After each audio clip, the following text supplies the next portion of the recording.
Josh asks, what are some reliable sources for obtaining business contact information for email marketing and cold calling? You need to learn a lead generation strategy. I've been hearing some people look for all these different ways to obtain contact information from people.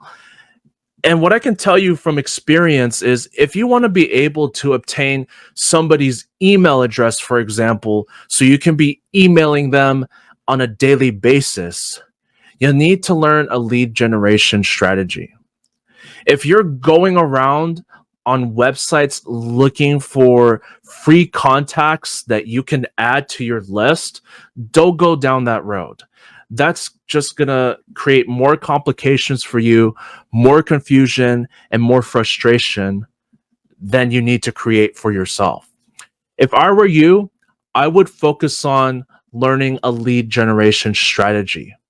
Do it the right way so that you don't need to create more work for yourself. And another thing is, for those of you, including you, Josh, who are looking for such places, such websites where you can obtain free contact information to add to your list, think of it like this. How do you know if those leads are targeted? You don't know where they come from. And if you're adding those to your list, they can hurt your opens and your click-through rates if they're not responsive. You got to be thinking about that. You got to make sure that your leads are targeted. Because if you're just collecting all of these different contact infos from a website that just provides free leads, how will you know if they're targeted?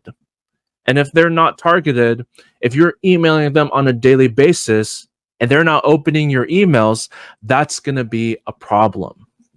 So make sure that you take the time to learn a lead generation strategy and focus on going after the people who are already looking for whatever product or service that you're selling.